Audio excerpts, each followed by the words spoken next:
Bismillahirrahmanirrahim. يا أيها الذين آمنوا ادخلوا في السلم كافة.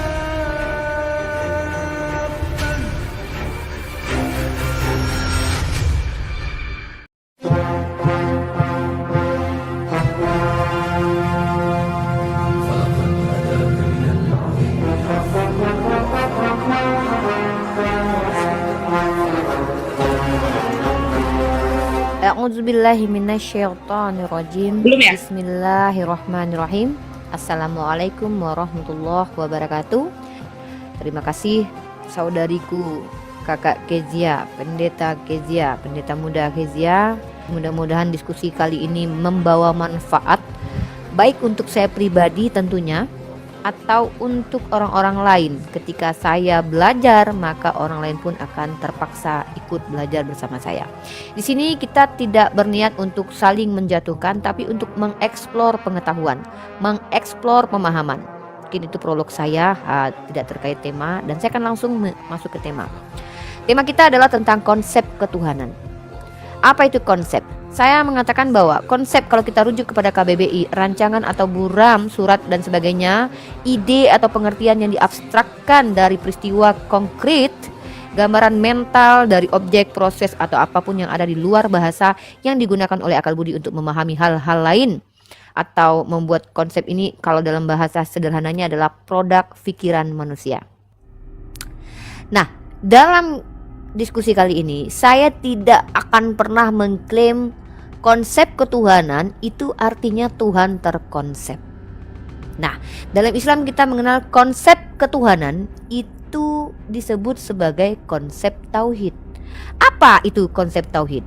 Konsep tauhid, kalau kita masukkan ke dalam ide, gagasan, pengertian, pemahaman dari sesuatu yang konkret, maka konsep tauhid artinya adalah bagaimana cara memahami realitas konkret dari sebuah pernyataan yang adalah firman Tuhan, bahwa Tuhan itu berkata, "Qul huwallahu ahad."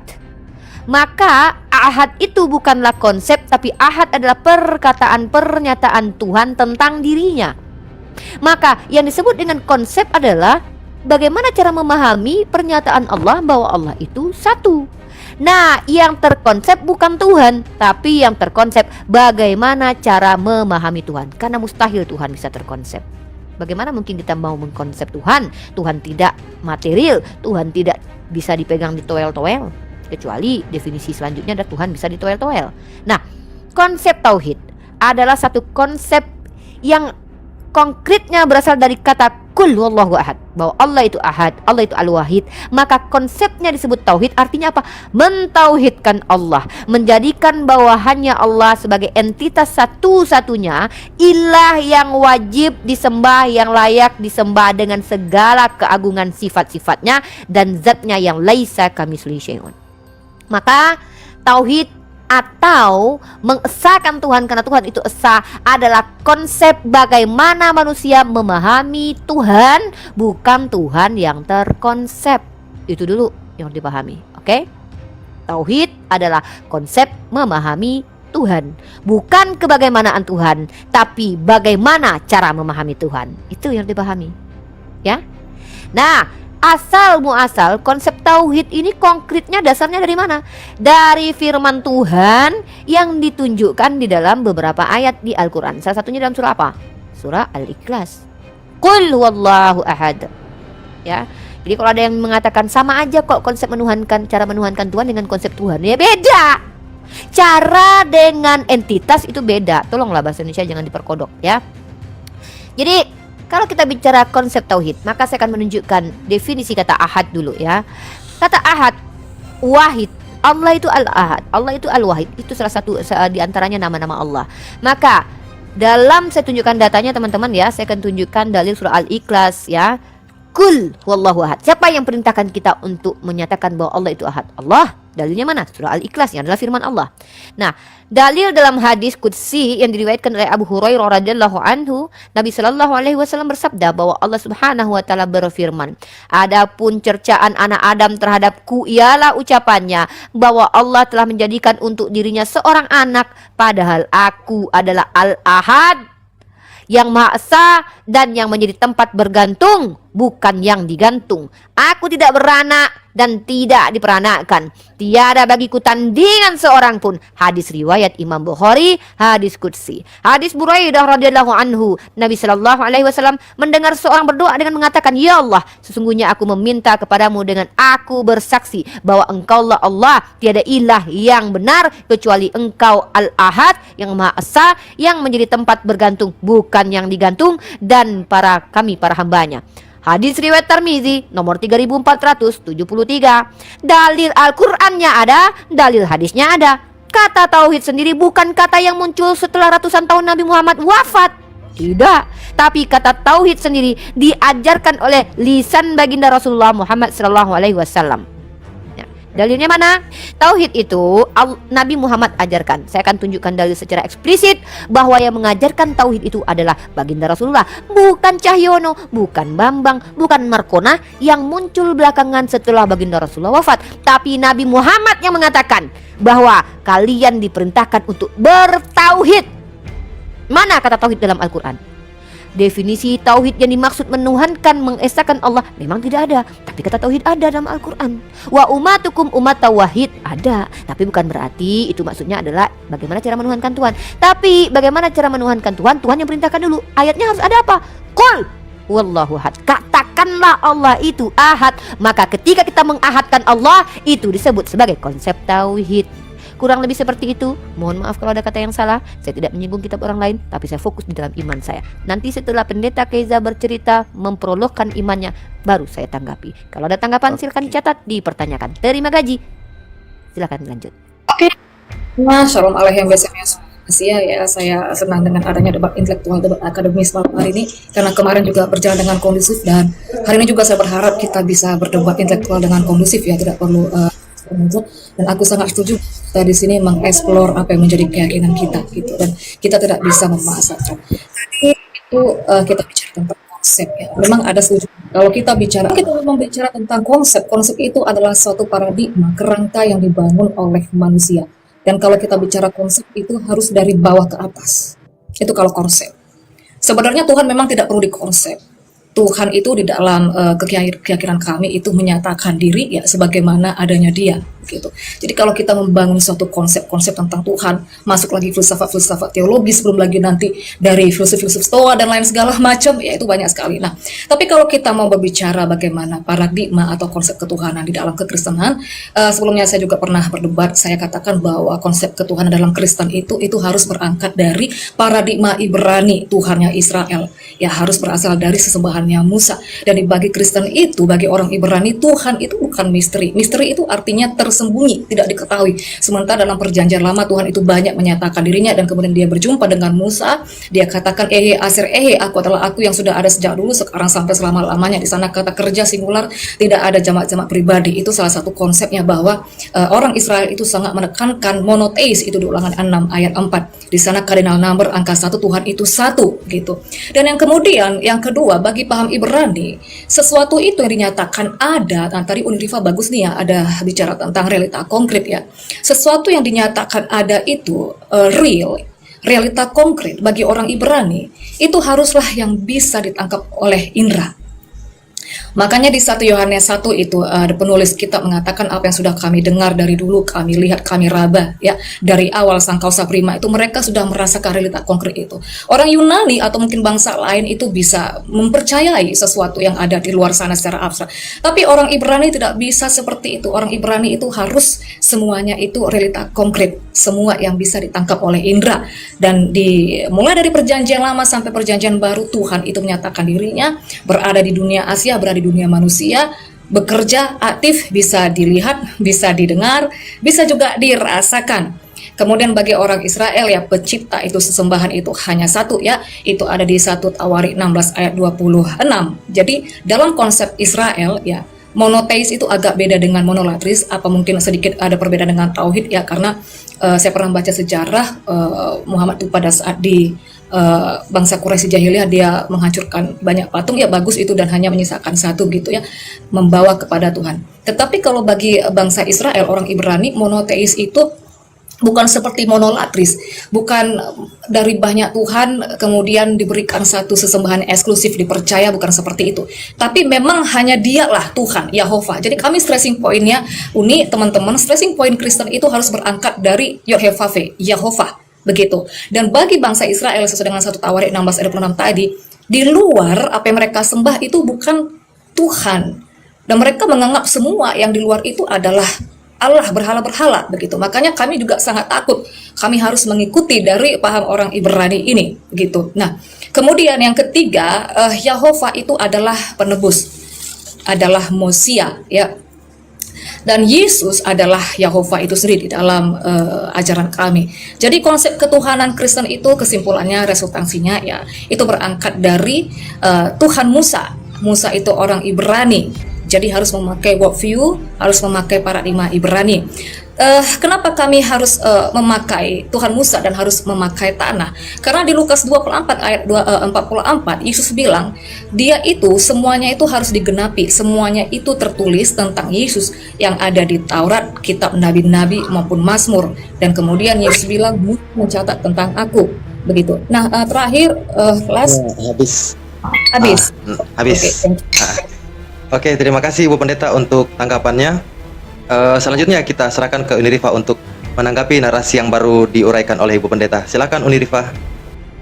Ya, teman-teman yang saya cintai karena Allah, seperti janji saya akan tunjukkan bahwa kata tauhid itu diajarkan oleh lisan yang mulia Nabi kita Muhammad SAW, bukan Cahyono, bukan Bambang, bukan Sukenawati yang hadir ratusan tahun kemudian. Ini dia datanya. Sumber primer kita adalah hadis ya. Teman-teman kalau boleh dilihat, hadis riwayat Sahih Bukhari, Sahih ya, 6824 telah menceritakan kepadaku dari Abdullah sampai kepada Ibnu Abbas berkata, dikala Nabi SAW mengutus Muaz ke negeri Yaman, Nabi berpesan, wahai Muaz, engkau mendatangi kaum ahli kitab, maka jadikanlah materi dakwah pertama-tama yang engkau sampaikan adalah agar mereka mentauhidkan Allah Ta'ala. Ini dia. Ini dia yang disebut dengan apa? Ajaran yang bersumber dari ring 1. Bahasa Arabnya apa? Ini bahasa Arabnya. Nah, bahwa di sini Muaz jabal ila nahwi ahlil yaumani qala lahu innaka taqdamu ala qaumin min ahlil kitabi falyakun awwala ma tad'uhum ila ayyuwahidallah ayyuwahidullah. Nah ini bahasa Arabnya ya. Jadi ini bukan terjemahan yang tidak ada kaitannya nih, ada nih. Nah, ayyuwahidallah adalah perintah Nabi. Bukan perintah Bambang, Cahyono, Ustadz, Kiai manapun, bukan. Tapi baginda Rasulullah Muhammad SAW yang memerintahkan. Artinya di sini saya sudah menjabarkan ajaran tauhid itu bukanlah Tuhan yang terkonsep, tapi cara menuhankan Tuhan yang terkonsep. Kemudian dalilnya jelas eksplisit dalam Al-Quran ada. Realitas konkret dalilnya ada, bukan Tuhannya harus realitas konkret, nggak ada gitu. Nggak ada istilahnya agama Semitik itu memaknai Tuhan itu kalau disebut ada harus real, berwujud, itu Tuhan pagan. Nah, tadi ada hal yang menggelitik saya, pernyataan dari pendeta kita Keiza. Menurut orang Ibrani, menurut tradisi Yahudi. Nah, ini saya bingung nih. Tolong saudariku, Anda sebagai Kristen ketika membawa perspektif orang Yahudi atau orang Ibrani, bawakan dalilnya. Kalau tidak, jangan bawa-bawa klaim dari mereka. Karena saya sedang berdiskusi dengan orang Kristen, bukan dengan orang Yahudi. Kalau Anda mau mengatakan bahwa paradigma yang Anda bawa sebagai Kristen itu sesuai dengan orang Ibrani, dengan Musa, bawakan dalilnya. Saya katakan paradigma saya tentang menuhankan Tuhan itu sesuai dengan Nabi saya ajarkan. Mana dalilnya? Saya bawakan dalilnya. Tapi ketika Anda mengklaim bahwa Yahudi, Ibrani, konsep ketuhanannya, paradigmanya sama dengan kalian, bawakan datanya saudariku. Jadi teman-teman ketika berbicara, teman Kristen ketika berbicara mewakili orang Yahudi, saya tidak bisa percaya. Saya sedang berdiskusi dengan Kristen. Ya, nah kemudian bahwa segala sesuatu yang ada itu harus nampak. Siapa yang ngajarin sayang? Jangankan bicara tentang entitas yang dikatakan Tuhan, ciptaan Tuhan saja tidak bisa dipastikan ada itu harus berwujud. Loh, apa contohnya? Anda punya perasaan tidak? Punya. Mana realitas konkretnya perasaan? Tidak bisa Anda tunjukkan. Punya akal tidak? Punya. Mana realitas konkretnya? Jadi tidak semua yang ada itu harus berwujud. Janganlah seperti itu. Hanya orang pagan yang memaksakan Tuhan itu harus berwujud. Ya. Nah, kemudian Mbak Keza juga mengatakan, kami pakai paradigma Ibrani. Loh.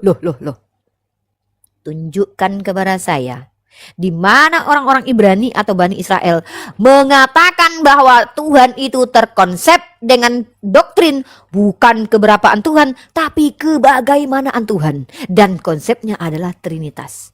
Tunjukkan saya datanya sayang. Ya, tolong tunjukkan kepada saya data. Saya tidak butuh asumsi teologi, paradigma teologi dari iman Kristiani karena saya sudah belajar. Jangan-jangan saya lebih tahu tentang doktrin Tritunggal, doktrin Unitarian, doktrin Oneness, Saksi Yehova, Sabelian. Saya bisa tunjukkan itu, jelaskan. Ujar. Saya minta saudariku Kezia Nih, tunjuk minta maaf, waktunya telah habis. sesuai dengan iman Anda. Makasih. Kita berikan kesempatan kepada Ibu Pendeta Kezia untuk menanggapi narasi atau tanggapan dari Unirifa. Waktu dan tempat, silahkan. Oke, thank you Unirifa. Sebelumnya saya FBI ya, for your information, saya bukan Trinitas. Saya only Jesus. Tadi saya sudah jelaskan sebenarnya mungkin Uni tidak menyimak ya. Di sana kami percaya saya tadi sudah katakan itu singular. Tidak ada jamak pribadi, itu satu. Jadi saya bukan Trinitas. Kedua, bagaimana kita bisa membuktikan bahwa bagi orang Ibrani, ya Tuhan yang datang ke Musa itu di Ulangan 6 ayat 4. Di sana di sana kata kerja ya. Tuhan itu menyatakan diri, ada bentuk ya, ada penampilan rupa seperti manusia. Dan di sini saya luruskan. Yesus bukan manusia. Tidak ada ayat yang mengatakan dia menjadi manusia. Itu salah terjemahan dari orang-orang Trisana. Yang benar logos sarx egeneto itu menjadi daging. Manusia itu pengelompokan makhluk hidup ya. Di sana sarx. Jadi dia hanya datang dalam appearance, penampilan manusia. Terus di sini buktinya. Ini saya balikkan dulu kameranya ya. Sebentar, ini saya kasih data. Kita buka di Kejadian 1 ayat 26 ya. Di situ penciptaan Adam manusia ya. Let us make God and say according to our likeness, in our image of the sea over. Di sini kalau bisa kita lihat ada selem demut. Iya, ini Kejadian 1 ayat 26 ya. Nih. Di sini ada selem demut. Nah, selem demut ini bicara tentang gambar rupa. Nah, di sini bicara tentang perasaan, pikiran, emosional ya. Makanya manusia itu punya emosional, perasaan. Jadi Adam, itu bahasa Ibraninya tuh ya, Adam manusia itu diciptakan sesuai dengan representasi Tuhan. Di sini juga bicara tentang physically, bentuk, form. Selem demut itu bicara tentang body, ya ada kepala, tangan, kaki. Nah Adam diciptakan nih, ada kepala, ada tangan, kaki. Kalau Adam diciptakan sesuai dengan representasi atau replika Tuhan, maka pada saat itu ketika Adam buka mata seperti apa yang Adam lihat, bentuk atau form atau shape dari Yehova itu tadi. Kayak anak ayamnya buka mata plek, siapa yang dilihat? Di sini Adam diciptakan sesuai dengan gambar rupa Tuhan. Nah ini masih awal, masih di Kejadian penciptaan, manusia itu melihat Tuhan, bahkan berbicara. Ini aja, singkat saja. Thank you. Oke, nah bukan berarti saya tidak tahu konsep ketuhanan yang diimani oleh saudaraku Kezia. Hanya saja teman-teman Kristen harus terbuka matanya, harus terima kenyataan bahwa kekristenan itu tidak lepas dari konsep Tuhan. Walaupun Kezia adalah seorang Jesus only atau only Jesus, tetap di sini saya minta paradigma yang diimani oleh Kezia apa korelasinya dengan orang-orang Yahudi. Kalau kita bicara bahwa Tuhan itu satu-satunya ilah, oke sepakat. Tapi ketika Tuhan itu menjelma menjadi manusia, tolong jelaskan dalam perspektif Ibrani, dalam perspektif Yahudi rabbinik atau Yahudi bidat sekalipun, bahwa konsep itu diterima. Ya. Karena dari tadi Kezia sibuk menceritakan bahwa Anda ini imannya berdasarkan paradigma Ibrani. Di mana Musa ajarkan bahwa Tuhan itu manusia, di mana Abraham ajarkan Tuhan manusia, di mana nabi-nabi lain mengajarkan Tuhan itu manusia. Ya, itu. Aduh, jakun sekali ketelan lagi. Astaga.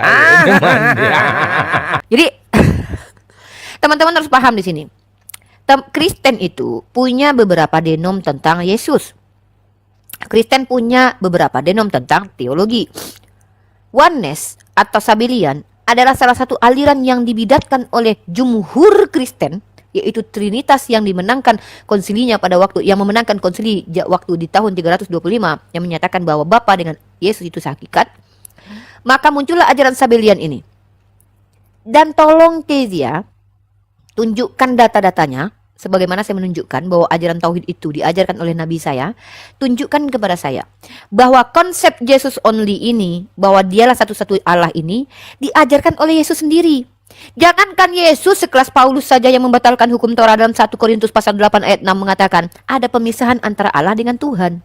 Bagi kita hanya ada satu Allah, yaitu Bapa, dan satu Tuhan sebagai perantara, yaitu adalah Yesus. Lalu tolong dijelaskan kepada saya korelasi antara ajaran Yesus dan ajaran Paulus terkait tentang doktrin Jesus only ini yang diimani saudaraku. Nah, lebih lanjut lagi, kalau saya salah, tolong luruskan. Jesus only percaya bahwa Bapa itu adalah Yesus, Yesus adalah Bapa.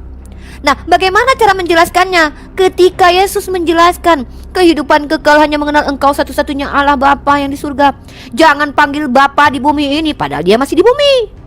Karena hanya satu Bapamu, dia di surga. Bahkan sekelas Paulus 1 Korintus 8 ayat 6 mengatakan hanya ada satu Allah Bapa, hanya ada satu Tuhan. Bagaimana caranya Kezia bisa menjelaskan ayat-ayat ini dengan doktrin Jesus only? Atau ginilah dulu, kita bicara tentang konsep ketuhanan. Kezia belum menyentuh kerana konsep ketuhanan yang Kezia imani. Dari tadi Kezia menjelaskan keimanan orang Yahudi dan Ibrani. Saya tidak dapat datanya. Saya tidak bisa terima kalau orang Kristen menjelaskan iman Yahudi. Ya, saya minta jelaskan konsep ketuhanan yang Kezia imani sekarang. Apa yang disebut dengan Shema Israel Adonai Eloheinu Ehad? Apa yang dimaksud dengan itu? Dan siapakah satu-satunya Allah Bapa yang diajarkan oleh Yesus dan juga Paulus? Itu yang saya maksud. Biar kita tahu bahwa ajaran Kezia ini mengikuti Yesus dan juga Paulus, bukan mengikuti Cahyono, Sabellian. Siapa Sabellian? Pernah ketemu Yesus tidak Sabellian? Ya, jadi saya minta tolong sistematis ketika diskusi. Seperti saya menjabarkan definisi konsep tauhid seperti ini, bla bla bla bla, dalilnya bla bla bla bla. Maka tolong Kezia, Yesus only jelaskan kepada saya, Yesus only itu seperti apa sih konsep ketuhanannya? Dari mana sih pengajarannya? Siapa sih pertama kali ngajar? Kalau saya jelas Nabi Muhammad yang ngajarin. Dalilnya mana? Ini Al-Quran, ini hadis. Ada dalilnya. Begitu ya. Terima kasih Kezia. Tangkap poin saya, jawab poin saya. Semoga kita diskusinya tidak melebar. Makasih. Oke, selanjutnya kita berikan kesempatan kepada Ibu Pendeta untuk menanggapi pertanyaan dan juga pernyataan dari Unirifa tentang konsep ketuhanan. Silakan Ibu Pendeta. Iya, thank you. Sudah 2 kali Unirifa mengalami bias kognitif dan mungkin tidak menyimak. Ya. Tadi Unirifa bertanya, di mana ada pengajaran Tuhan itu manusia? Tidak ada. Sebelumnya saya sudah katakan, kami adalah orang only Jesus yang tidak mempercayai Tuhan itu menjadi manusia. Tidak ada. Tapi Unirifa tidak menyimak pernyataan saya dari awal, ya. Tuhan itu hanya datang, itu di Filipi 2 ayat 7-8. Hanya datang di dalam appearance, skemati hos anthropos, skema, kerangka, bentuk form. Dia hanya datang dengan penampilan manusia. Apa dia makhluk? Bukan. Makhluk itu ciptaan. Makanya tadi saya ajak untuk membaca di Kejadian 1 ayat 26. Ini adalah basic sekali ya. Kita bicara tentang selem demu. Itu bicara tentang likeness, representasi, image. Jadi bukan Tuhan itu yang menyerupai manusia atau Tuhan menjadi manusia, tetapi manusia yang bahasa Ibrani-nya Adam itu adalah replika, representasi, meniru bentuknya Tuhan. Ya, mungkin teman-teman pernah melihat ada museum Madam Tussauds ya. Kalau saya buka di sini nanti habis waktunya, nanti buka saja di Madam Tussauds. Itu seperti patung, kerangka yang dibuat menyerupai seperti aslinya, tapi kualitas bahan beda. Tapi memang ini mungkin cukup sulit ya, karena orang Kristen kami pun di dalam internet ini banyak juga yang sulit untuk menerima ini. Jadi Tuhan tidak menjadi manusia, dia hanya datang dalam rupa manusia. Dan ini menjadi miss perspektifnya ya, mislink di antara Kristen dengan Muslim. Bagi teman-teman Muslim, Yesus itu baru ada di perjanjian baru. Bentuknya yang seperti manusia itu baru ada di perjanjian baru. Salah. Di perjanjian lama tadi kan Adam diciptakan sesuai dengan gambar bentuk Tuhan. Bentuknya seperti manusia itu, dia ada di dalam dunia manusia, dia berkarya, bekerja, bicara dengan Musa. Itu sudah terjadi di perjanjian lama. Hanya bedanya itu dilahirkan. Itu bedanya, bukan menjadi manusia. Kenapa dia tidak bisa disebut manusia? Kita harus masuk terminologi manusia, itu Adam, dam, tanah, itu diciptakan dari tanah. Kalian percaya Adam itu diciptakan dari tanah 4 penjuru katanya, 4 penjuru bumi. Dalam perspektif Yahudi pun ada seperti itu. Nah, Yesus kan tidak dari tanah. Kedua, Yesus itu tidak dikandung dari pertemuan sel telur dengan sperma. Bagaimana dia disebut manusia? Nah, makanya ada istilah medis itu namanya surrogate mother. Itu istilahnya ibu pinjam atau ibu lahir. Yang dinamakan dengan ibu kandung itu haruslah yang mewarisi sel telur atau mewariskan genetik. Sementara Maria itu tidak ada mewariskan apapun. Makanya nggak bisa disebut ibu kandung. Duh, gimana ya cara jelasinnya? Duh, gimana nih ya? Yesus tidak bisa disebut manusia. Itu dua. Kemudian yang ketiga, terakhir. Dari mana ajaran Only Jesus? Apa sih paham Only Jesus ini ya? Kami hanya percaya bahwa semuanya dari perjanjian lama ya. Sang kausa prima alfa yang al awal dan al akhir. Ehe asir ehe itu ya yang sudah ada sejak dulu sekarang selamanya. All about Jesus, all about Yosua. Bapa, Anak, Roh Kudus itu adalah Yesus. Nah, di sini kita menjadi miss-nya, belum habis ya, menjadi miss-nya. Bagi teman-teman muslim, Allah itu nama, sementara bagi kami Allah itu bukan nama. Allah itu hanyalah general term, gelar umum seperti presiden. Yahova itu proper name, dijadikan nama. Anak itu sebutan, Bapa itu sebutan, Roh Kudus sebutan atau gelar. Yang nama pribadi, personal name itu Yesus. Allah itu bukan nama pribadi. Nah, di sini kita misling. Kalau kami di awal tadi saya sudah katakan stressing point kami itu harus berangkat dari Yahova. Tuhan, bukan Allah. Berangkat dari Tuhan, Adonai, Elohim, Adonai Echad. Berangkat dari Tuhan, dengarlah Israel, Yahweh itu adalah Tuhan kita. Yahweh itu Allah kita. Berangkat dari Tuhan, Yahweh. Bukan dari Allah. Allah bukan nama. Itu. Silakan. Kak Kezia mengatakan bahwa saya bias kognitif. Gini ya teman-teman, kalau teman-teman mengetahui Jesus only dalam pemahaman secara umum, teman-teman tentu tahu bahwa justru Jesus only itu adalah keyakinan yang percaya bahwa Tuhan Bapa yang tadinya roh itu menjadi manusia. Nah, wajar saya bawa definisinya secara umum. Ya silakan dibuka data. Jesus only itu pemahaman apa? Oneness itu pemahaman seperti apa? Tiba-tiba ketika ada pemahaman baru dari Kezia, baru saya tahu ternyata Kezia adalah Jesus only yang tidak percaya Tuhan itu jadi manusia. Ini kan berbeda ini dengan Jesus only mayoritas ini. Wajar nggak kalau kita nih gagal paham dengan pernyataan Kezia? Wajar. Ini dia nih orang sama seperti penjelasan saya Trinitas, tapi tahu-tahu Trinitas menjelaskannya oneness. Nah, jadi kita yang akan orang-orang yang belajar seperti kita yang sudah tahu bahwa Jesus only, oneness, sabelian, begini loh definisinya.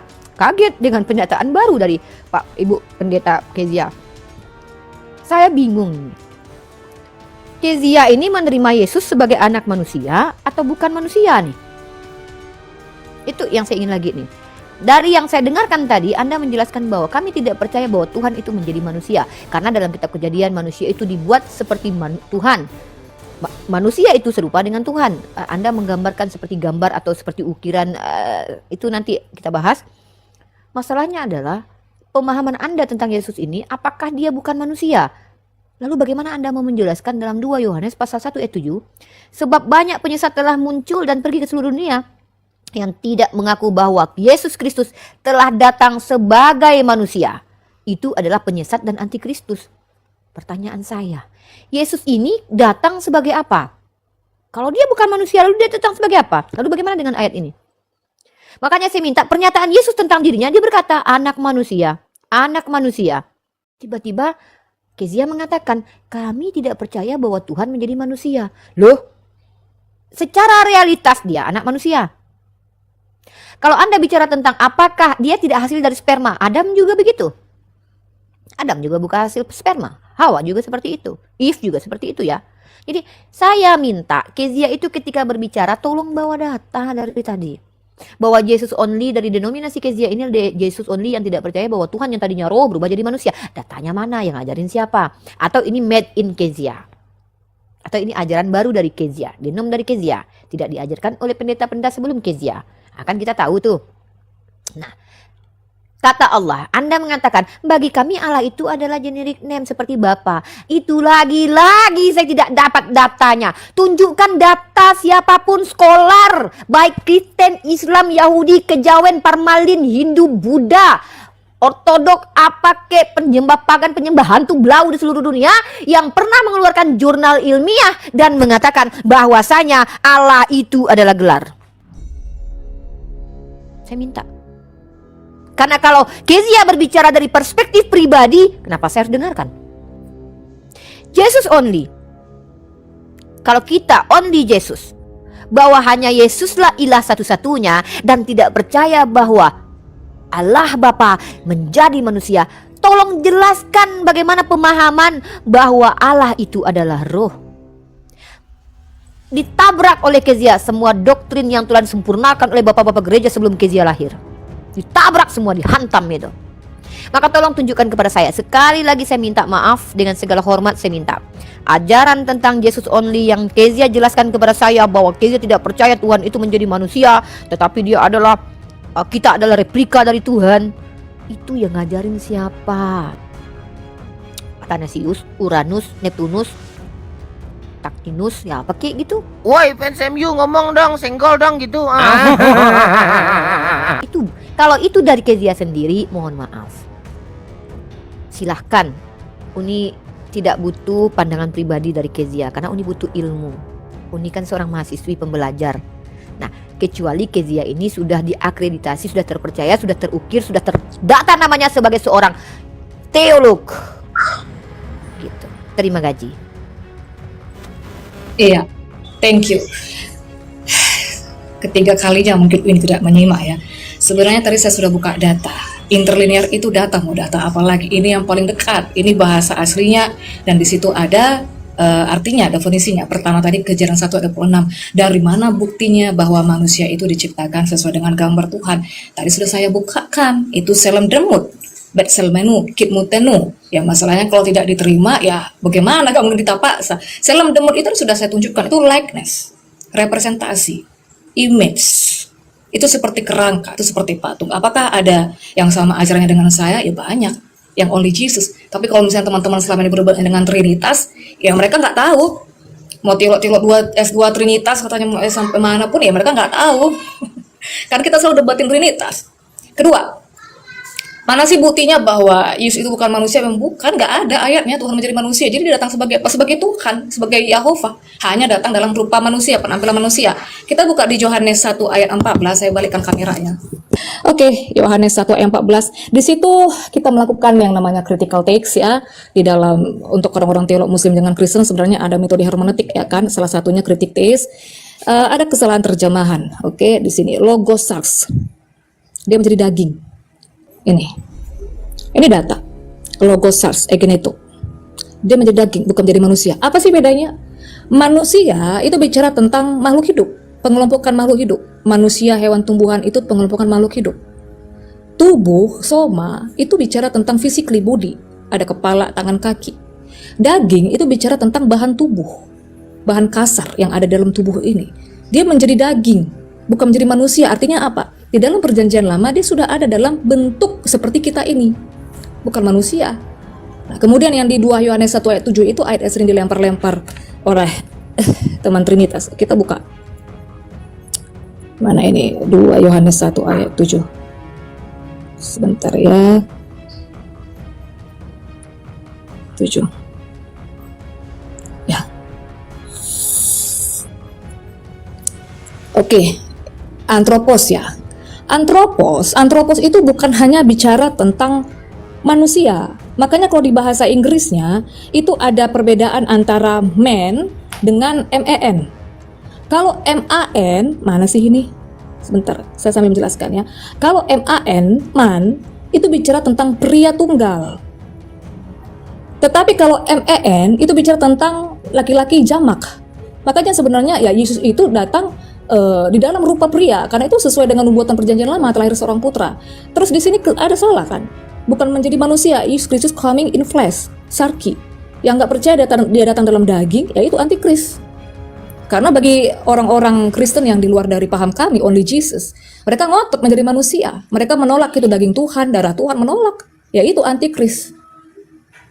Itu dia, Uni. Udah sampai di sini saja. Simple saja. Oke. Semua yang dijelaskan sama Kezia adalah interpretasi. dari pribadinya Kezia tanpa mengutip paham dari skolar. Itu yang tadi saya terima. Kalau paradigma sendiri yang datang dari Kezia, mohon maaf saya katakan, saya juga seorang pembelajar. Jumpa sama Samuel Siahaan, beda lagi penjelasannya. Jumpa sama Pastor Sarah, beda lagi penjelasannya. Jumpa sama Pendeta Joshua Teu, beda lagi penjelasannya. Saya minta secara akademik, dalam ranah akademik, ketika membuat makalah, ada sebuah penjelasan kaidah ilmu yang diluncurkan, yang dipahami, yang diterima, maka itu mustahil datang dari satu orang saja yang tidak punya kredibilitas terkait tentang hal itu. Penjelasan Kezia ini saya mau verifikasinya dari para teolog gitu loh. Kan itu yang saya minta tadi. Kalau Kezia menjelaskan, saya juga bisa seperti itu. Bahkan saya lebih canggih lagi dari Kezia, itu menjelaskan Bible dengan representasi sendiri. Nggak perlu Roh Kudus saya. Bahkan itu make sense saya buat nanti. Tapi saya bukan itu. Apa yang Unirifa katakan bukan ilmu dari Unirifa, tapi berdasarkan pengetahuan Unirifa dari hasil pelajarannya. Dari mana? Rujukannya adalah Al-Quran, rujukannya adalah hadis. Bukan Unirifa yang jelaskan. Ibnu Abbas adalah siapa? Ring kedua setelah Nabi Muhammad SAW. Dia yang menjelaskan, bukan Unirifa yang menjelaskan representasi makna dari tauhid itu, bukan sayang. Tapi itu adalah penjelasan yang dibawakan oleh para ulama. Dalam ranah akademik kita seperti itu. Nah, kemudian satu pertanyaan, saya mau ini dijawab. Kalau tidak ada tolong jangan diada-adakan. Kalau memang ada silakan sampaikan ayatnya. Kalau tidak ada jangan coba diada-adakan. Mohon minta maaf. Kezia, dasar pertanyaan saya adalah ketika Kezia mengatakan Yesus itu sudah ada di dalam kitab perjanjian lama, maka saya minta tunjuk satu dalil yang mana menyatakan bahwa yang bernama Yesus sebagai Tuhan pernah ada entah dalam bentuk apapun sebelum dia dilahirkan dan diberi nama oleh Maria dan bapak tirinya, yaitu Yesus yang diberikan oleh malaikat. Kalau tidak ada datanya, jangan mengada-adakan yang tiada. Bidat namanya itu. Jadi berdasarkan statement Kezia bahwa Yesus telah ada sebelum dia dilahirkan dan diberi nama Yesus oleh orang tuanya.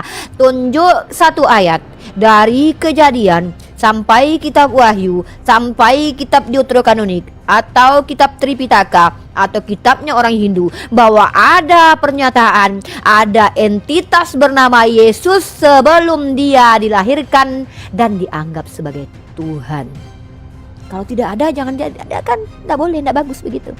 Ya, karena ini statement. Statementnya apa? Yesus sudah ada sebelum dilahirkan. Gitu ya. Jadi kalau bicara tentang oh itu kan ada firman. Oh, wait. Saya tidak mau representasi pribadi, asumsi teologi pribadi. Boleh asumsi teologi minimal dari denominasi. Skolarnya verifikasi. Siapa skolarnya? Ya minimal guru besar lah gitu. Dari teologi, kan enak gitu. Kalau tidak ada jangan dibuat Uni seperti ini. Pusing kepala Uni begini jadinya. Nanti Uni ketemu lagi sama Pastor Sarah. Oh Jesus Only adalah begini-begini. Pak Hendritan bilang begini lagi. Terus jumpa lagi sama Joshua Teu. Begini lagi katanya. Jumpa lagi sama Samuel Siahaan. Ada lagi jawabannya. Lama-lama kuadu-adu kalian semuanya. Sini Pak Hendritan ku jedotin sama Samuel nanti. Makezia beda lagi penjelasannya. Namanya sama-sama Jesus Only. Jadi tolong secara akademik, mungkin Kezia dari gaya bahasa adalah seorang akademisi. Ketika kita membuat makalah, mahasiswi dan mahasiswa itu buat makalah, yang analisa itu nanti belakangan dinilai. Tapi yang akan dinilai dosen adalah mana daftar pustakanya. Dari mana kau tahu itu? Begitu. Terima kasih. Di bawah ada temanku. Oke, thank you Unirifa ya. Bicara siapa skolarnya? Saya skolar.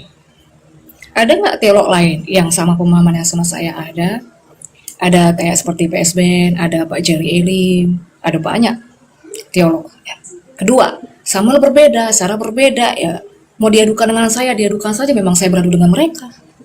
Dari kemarin saya beradu dengan mereka, karena mereka pahamnya binatur. Yesus itu 100% Tuhan, 100% manusia. Memang justru saya meng-counter attack mereka. Duh, gimana ya cara jelasinnya? Duh, gimana nih ya?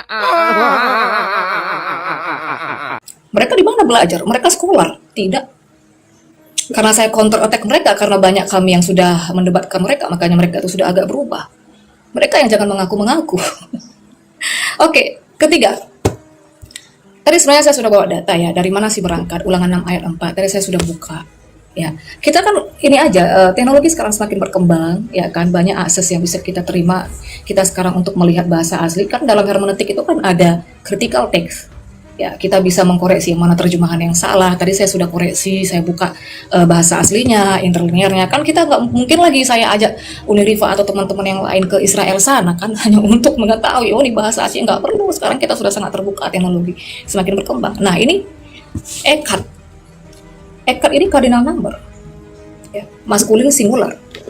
Ya kami berangkat dari sini, Tuhannya Israel. Dia ketemu sama Musa. Terus di mana Yesus itu ada di perjanjian lama? Ini saya baca ayatnya ya, mana tadi yang ditawari. Yesus bilang, semua kitab nabi-nabi, baik yang di dalam Taurat, yang ada di dalam Mazmur, ya itu harus tergenapi. Di Lukas 24 ayat 44, itu harus tergenapi tentang dia. Kalau saya buka bisa aja, cuman nanti kan habis waktunya. Silakan ya Lukas 24 ayat 44. Kemudian di Yohanes 5 ayat 46, Yesus mencatat tentang aku, kata Yesus. Nah, di mana ada nama Yesus di dalam perjanjian lama? Yesus itu adalah personal name, nama pribadi. Karena itu kan bahasa Indonesia terjemahannya. Kalau dari Hebrew Paleo-nya, dari Ibrani kunonya, di perjanjian lama itu saya baca ya Hebrew Paleo-nya itu Yahuwah. Yah aku, Huwah itu hidup ya, dari hafah, aku yang hidup. Nah, Yesus itu dari Paleo Hebrinya itu Yahusua atau Yahusa, Yah aku. Sa itu dari akar kata Yasa, bisa saya buka nanti, akulah penyelamat. Di Ulangan 6 ayat 4 itu di Yesaya itu dikatakan akulah penebus. Kemudian di Lukas 2 ayat 11 itu pengejawatannya, Yesus itu dibilang akulah dia juru selamat. Ya, Mosia. Apa bedanya dengan Adam? Adam juga tidak dari sperma. Di Yohanes 1 ayat 18. Tidak ada tokoh manapun, murid-murid tokoh manapun nabi yang disebut dengan monogenes theos. Monogenes, mono itu satu. Genus itu jenis ya. Jadi dia itu jenis tanda kutip satu-satunya ya. Dia sama dengan Bapa itu. Ada banyak sekali ayat. Itu harus dipegang orang-orang Kristen pun harus tahu monogenes theos. Terus yang terakhir singkat saja. Saya pernah mempelajari tentang Asmaul Husna ya, 99 nama Tuhan. Itu saya cek semua yang Tuhan Maha ini, itu semua ada di Yesus ya, itu ada di Yahovah, Yesus adalah Yahovah sendiri. Kan nggak nyambung, nggak nyambung saudara-saudara.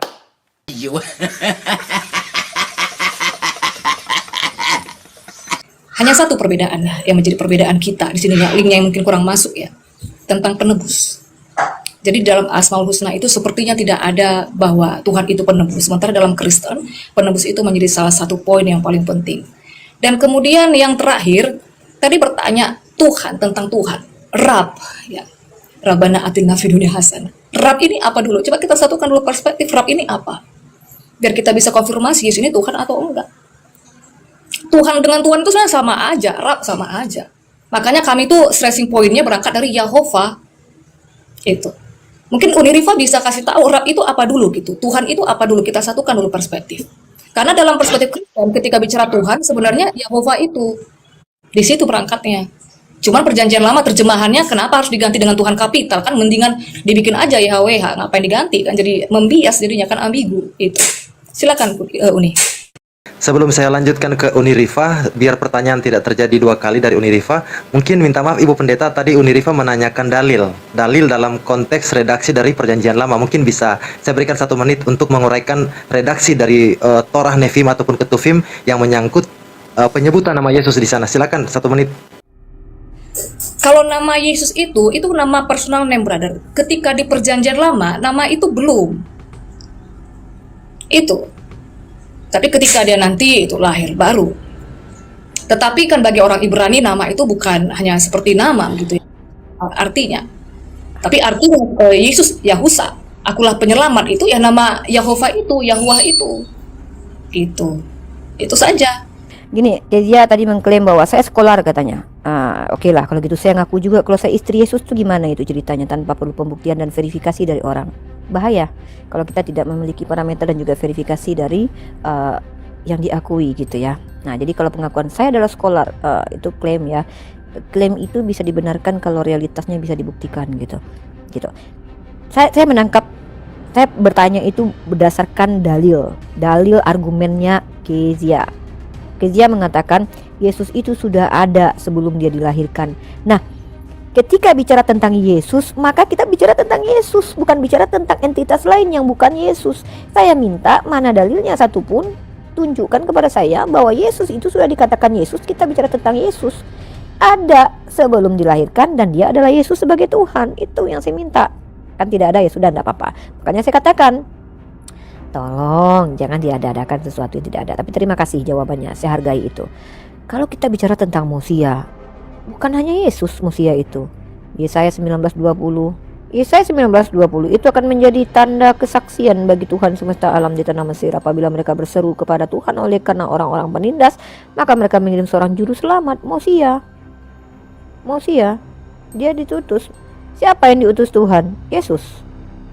Apakah Yesus yang turun menyelamatkan Bani Israel? Lalu ngapain Musa itu diutus Tuhan? Yang membelah lautan siapa? Musa atau Yesus? Di sini kalau kita bicara tentang mengutus, mengirim seorang juru selamat, ini Tuhan, ya, Tuhan itu menyelamatkan dengan mengutus penyelamat yang disebut sebagai Mosia. Dan Ehud juga Mosia. Nah, jadi kalau kita bicara hanya menggunakan asumsi pribadi, saya katakan, saya angkat tangan lah. Saya angkat tangan. Saya di sini butuh edukasi, butuh ilmu.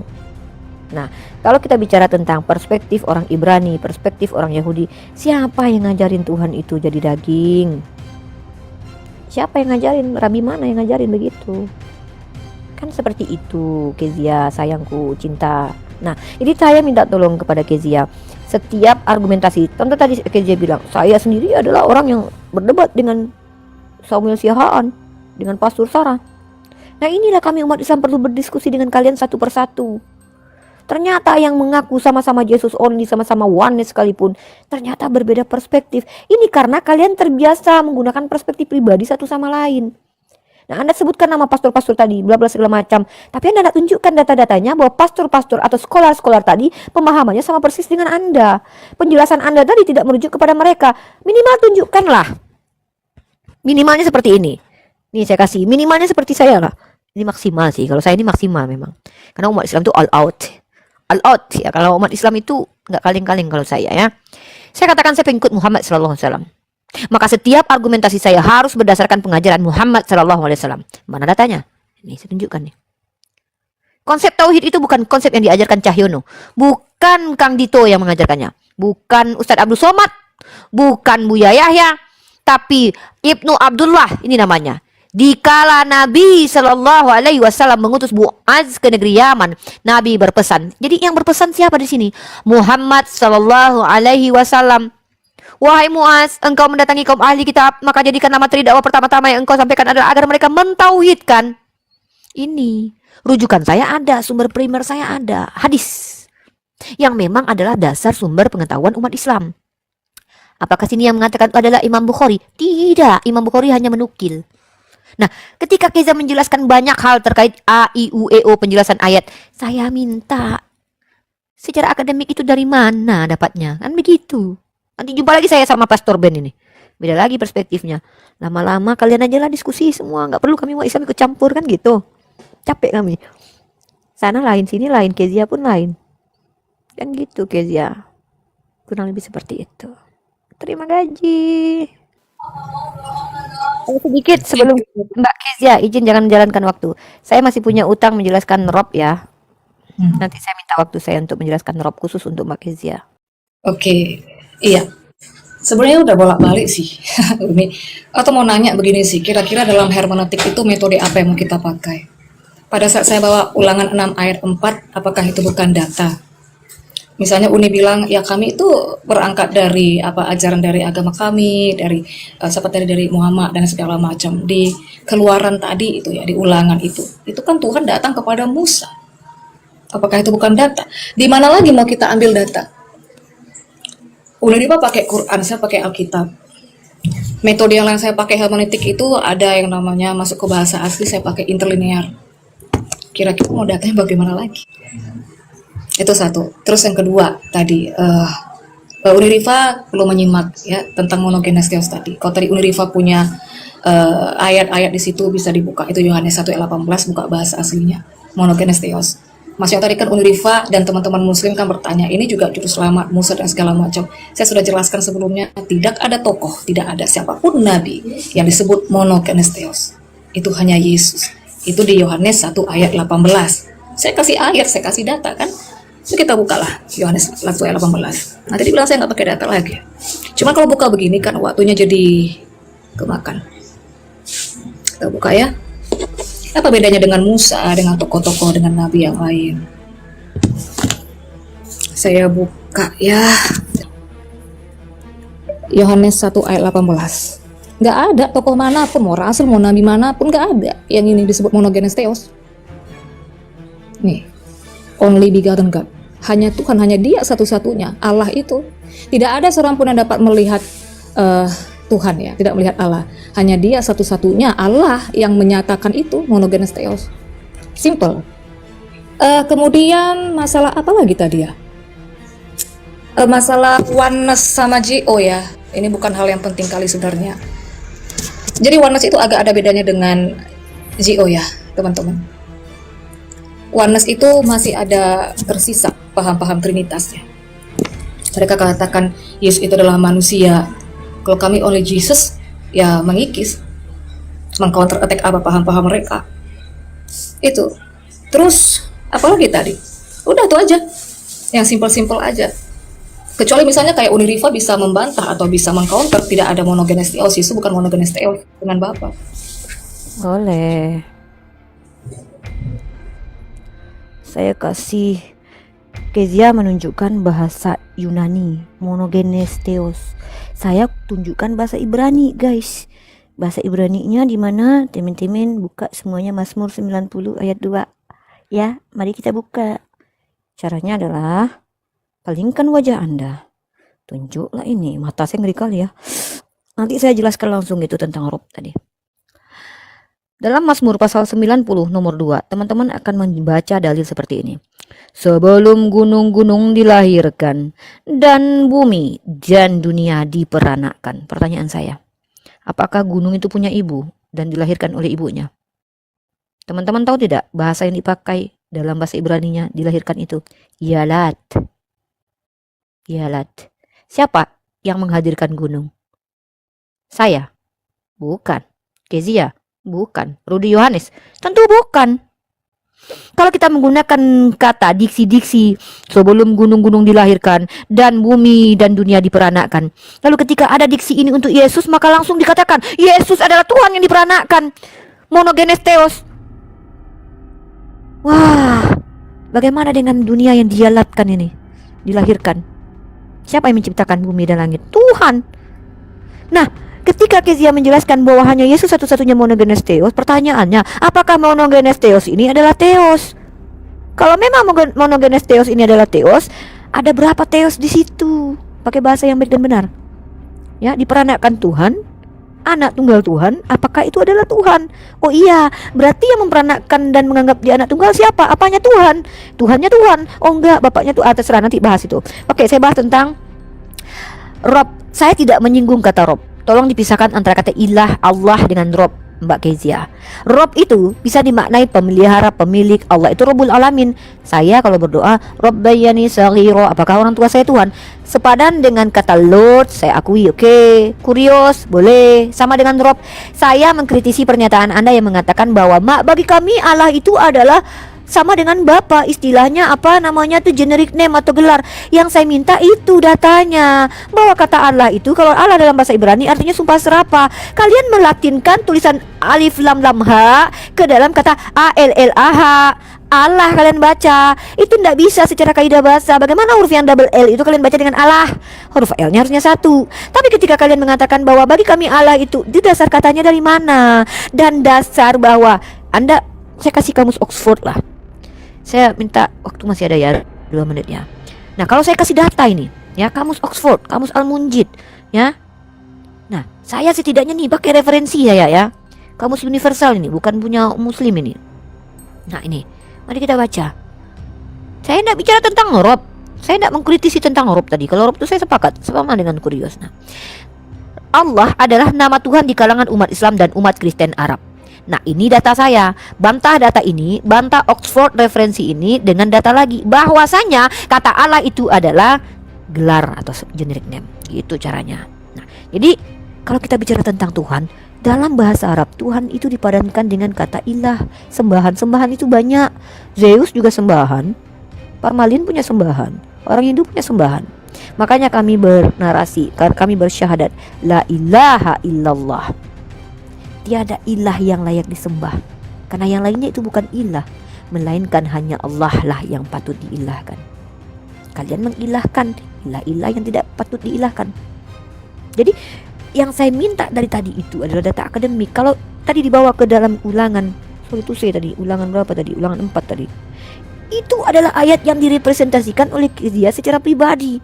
Di mana di situ dikatakan bahwa Tuhan itu menjadi manusia tidak ada. Oke, tidak kita akui Tuhan tidak jadi manusia. Bagaimana dengan realitas konkret yang bahwa Yesus yang dikatakan Tuhan itu adalah manusia? Mana datanya Uniripa? Saya sudah tunjuk tadi. Barang siapa yang tidak mengakui dia datang sebagai manusia, maka itu antikristus.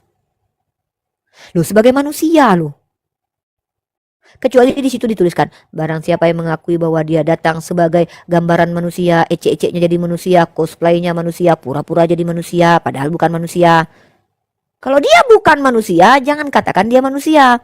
Ketika Kezia mengatakan dia bukan manusia, tapi kata yang dipakai di situ adalah man, laki-laki, manusia, anak manusia, berarti ada penipuan dalam masalah bahasa, entah teks aslinya ataupun bahasa terjemahannya.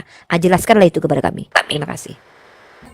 Aku sepertinya merasakan di sini Uniriva itu berkali-kali kurang konsentrasi gitu, dan aku di sini harus mengulangi topik yang sama berulang kali.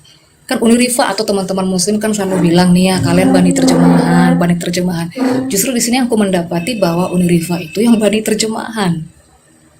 Tadi saya sudah buka data. Saya sudah buka di 2 Yohanes 1 ayat 7. Di mana Tuhan menjadi manusia?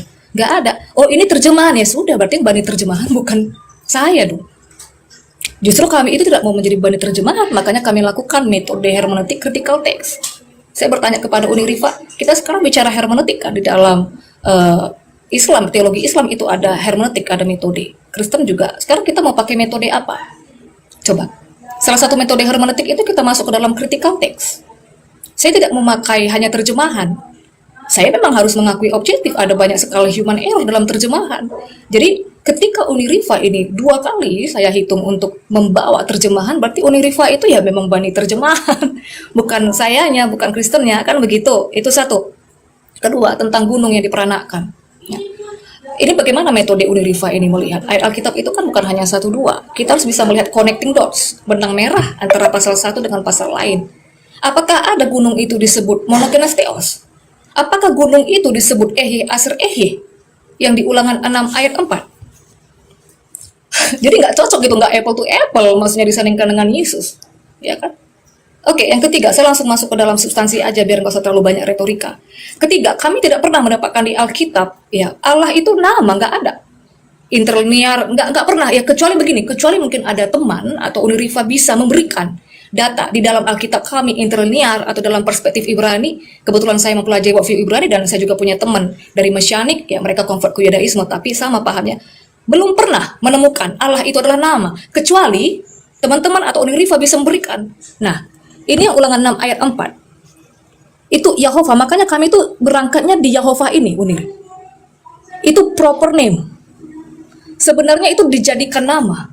Bukan nama yang nama personal nama pribadi, personal name itu ya Yahusua, Yesus. Itu. Terus yang terakhir, last, tentang Rab. Tadi Uni bilang Rab apa artinya? Mereng. Penguasa, apalagi pengatur, mengurus. Ya, Yesus juga bisa Rab dong. Kalau misalnya Rab memang artinya itu, kita satukan ada banyak ayat di Alkitab. Penguasa, itu di Roma 10 ayat 9. Yesus itu penguasa. Pengatur, itu ada di Efesus 1 ayat 11-12. Yesus itu berarti Rab dong.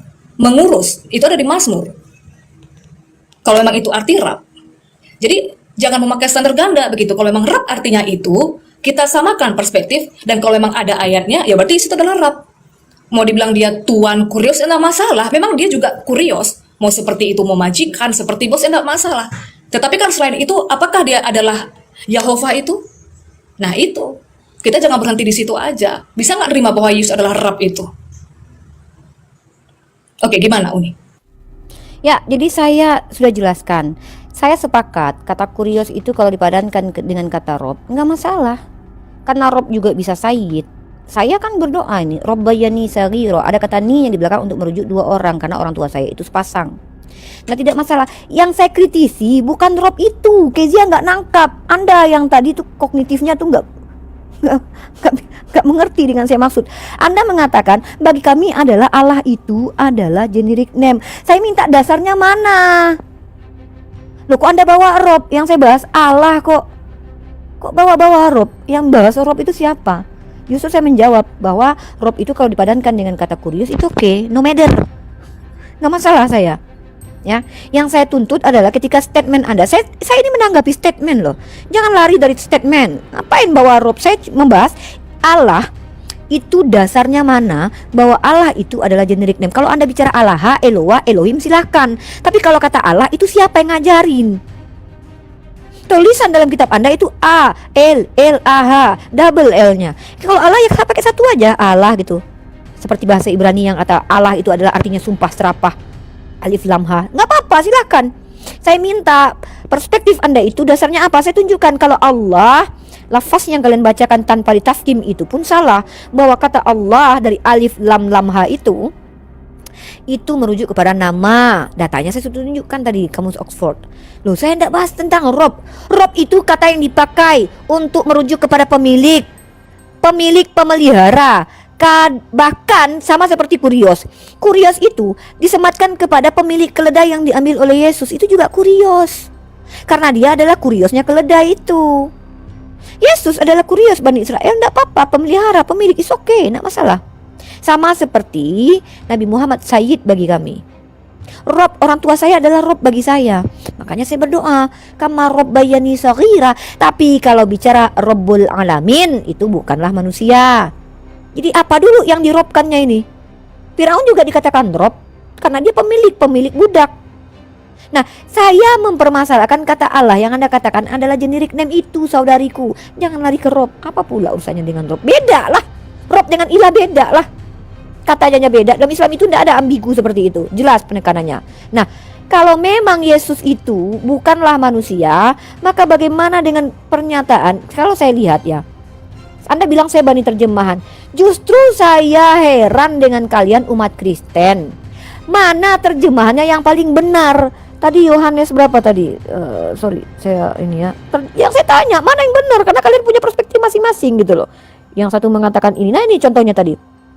Barang siapa yang tidak menerima Yesus datang sebagai manusia, dia adalah antikristus. Apa bahasa Yunaninya ini? Yang Anda sampaikan juga terjemahan. Nah ini bahasa Yunaninya. Nah kita lihat apa definisinya secara terjemahan di sini. Nah di sini kita lihat di sini. Di sini SARX di sini bahasanya. Terus kita lihat daging juga, manusia juga, jasmani juga, dunia juga, lahiriah juga. Yang mana satu? Kalau Anda bicara daging, ini juga terjemahan. Anda akan bilang ini daging, itu salah satu terjemahan. Masalahnya terjemahannya bukan cuma satu itu. Terjemahannya ada banyak nih. Nih. Daging juga, manusia juga. Dari mana Anda mau mengatakan bahwa cuma daging terjemahannya lalu manusia salah? Jasmani salah. Jadi ketika Anda menjelaskan bahwa Anda bukan umat terjemahan, justru Anda menerjemahkan sesuatu yang dari tanda nih bahasa Yunani. Makanya tolong pakai linguistik.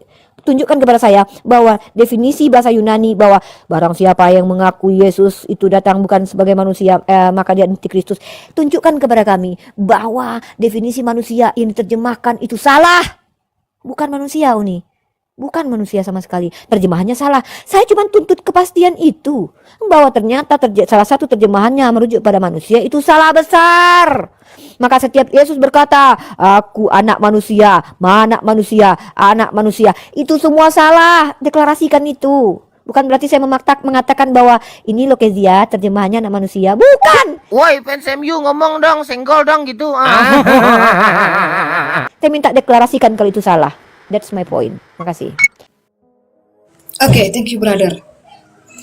Saya bolak-balik harus bertanya begini ya. Apa metode hermeneutik yang mau Unirifa pakai? Ya. Saya tidak tahu apa metode hermeneutik ketika teman-teman membahas Al-Quran, ya.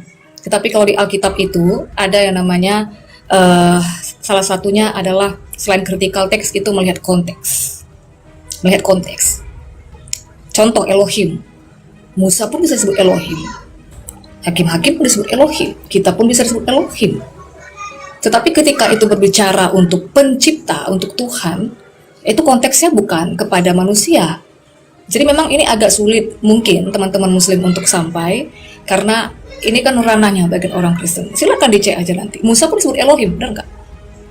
Oke, itu satu. Kedua, sebenarnya dari tadi saya sudah bolak-balik membuka data, kenapa saya harus berulang-ulang? Oke, yang Tuhan menjadi itu manusia, logos charge again itu.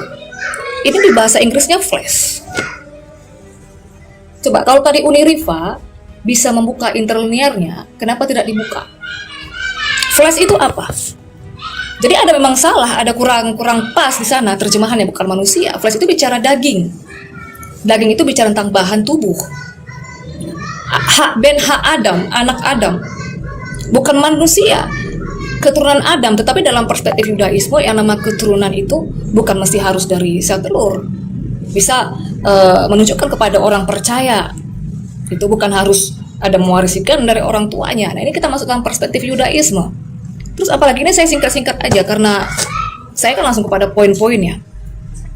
Terus yang terakhir kita baca jadi begini, satu lupa ya. Berarti Uniriva tadi menerima Yesus adalah Rab.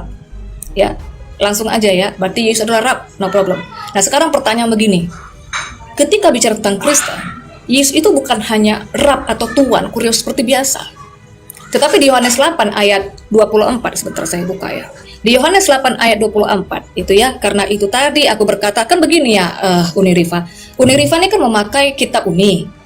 Saya juga memakai data dari kitab saya dong. Kan begitu. Ya kalau mungkin saya pakai primbon.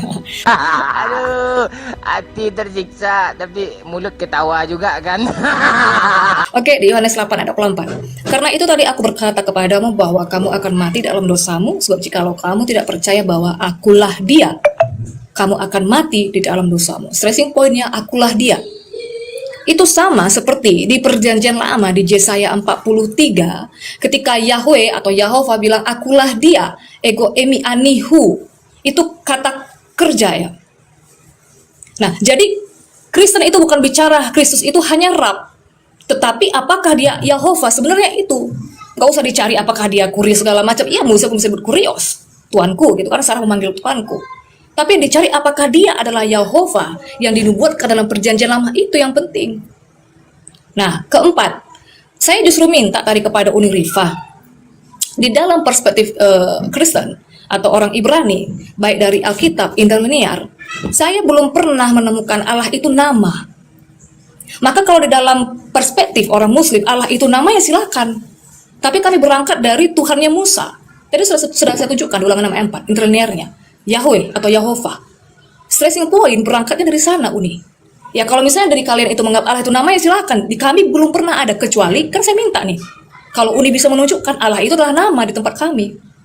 Itu. Oke. Satu ya, Kezia. Kalau yang mau dikritisi itu apa yang distatementkan. Kalau saya tidak pernah membuat disclaim, besarkan kemalu wajah saya yang cantik luar biasa ini. Jangan dikritisi hal yang tidak saya statementkan. Kecuali saya pernah menstatementkan bahwa Allah adalah nama Tuhan di perjanjian lama. Baru tanya sama saya, mana buktinya Uni? Justru saya mengkritisi pernyataan kalian. Bahkan jangankan menjadi nama, kata Allah sebagai entitas apapun tidak ada di kitab kalian. Tapi kok berani-beraninya kalian katakan Allah itu adalah generic name. Ini yang aneh. Itu yang saya kritisi, statement bahwa Allah itu adalah generic name. Nah, Allah adalah nama dalam kitab sucinya umat Islam. Saya tidak pernah mengatakan kitab yang dikarang Matius, yang dikarang Esther, yang dikarang konon katanya Musa menuliskan bahwa Allah adalah nama Tuhan. Saya tidak pernah klaim itu. Ya, yang dikritisi dari saya adalah klaim. Tolong. Makanya lucu ketika teman-teman Kristen menggunakan kata Allah, Latinnya tuh alif lam lam ha, alif a l l a h, yang diambil dari alif lam lam ha bahasa Arabnya gitu loh. Dari mana itu perspektif itu bahwa itu adalah gelar? Kalau Elohim katakan Elohim, kalau Eloah katakan Eloah, kalau Allah katakan Allah, begitu loh etisnya diskusi. Ya. Nah, satu itu. Yang kedua, kalau Yesus adalah Rob, saya tanya sama Kezia, Yesus Rob apa? Jangan semua Rob itu disamakan. Pemilik keledai yang diambil Yesus adalah Rob juga, tapi Rob keledai. Fir'aun juga Rob budak-budak karena dia punya Rob. Karena arti Rob itu, Rabba itu artinya adalah pemilik, pemelihara dan penjaga.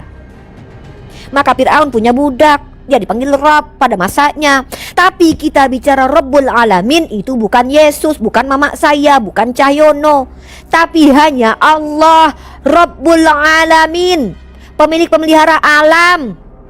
Sejak kapan Yesus adalah pemilik pemelihara alam? Ada-ada aja Kezia. Timbang susah payah, menang apa lagi? Tuh ya. Mama saya juga Rob. Tapi Rob siapa? Robnya Rifa, Rabbanya Rifa. Gitu. Nah, saya tuh bicara, Anda bicara bahwa pakai hermeneutik apa Uni? Loh, kenapa nggak konsisten dengan pernyataan Anda? Hermeneutik yang Anda gunakan adalah pendekatannya menggunakan tradisi Ibrani. Lah. Tradisi Ibrani, tradisi Yahudi, Rabbinik, Bani Israel dan nabi-nabi Bani Israel. Mana tradisinya seperti yang Anda jelaskan dari tadi, saudariku? Kalau menggunakan pendekatan hermeneutik, saya minta data dari tadi, penjelasan tentang Jesus only, penjelasan tentang nih Yesus bukan daging. Oke, kita bahas nih. Yesus bukan manusia tapi dia adalah daging. Realitasnya dia bukan daging. Dia adalah daging yang punya mata, punya hidung, punya telinga, yang disebut sebagai manusia komplit. Disunat hari ke-8. Sejak kapan bisa dikatakan daging aja itu? Jadi dia daging berjalan gitu. Dalam terjemahannya betul, become flesh, become daging. Realitasnya daging aja gitu. Jadi selama ini daging teronggok gitu dia. Daging punya mata dia, daging punya hidung, daging punya tulang, daging punya kelamin yang disebut manusia. Sejak kapan Yesus cuma daging? Ada-ada aja. Punya darah dia, punya tulang, punya mata, punya lambung. Buktinya dia makan ikan goreng, ditusuk lambungnya keluar cairan. Ada lambungnya. Bisa dikatakan daging. Terus yang menempel di kulit Yesus itu, di daging Yesus itu daging juga. Bulu-bulu matanya itu daging. Itu namanya penistaan. Daging berbulu, daging bermata, daging berambut. Daging apa? Daging memang, tapi bukan cuma daging. Inilah anehnya kalian. Terjemahannya daging, realitanya bukan daging. Ada matanya, ada kelaminnya, ada bulu lagi. Masa dibilang daging aja? Gak boleh begitu. Dosa tau.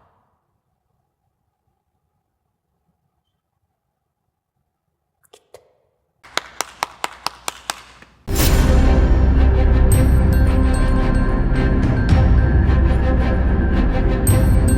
The religion of Jesus was Islam.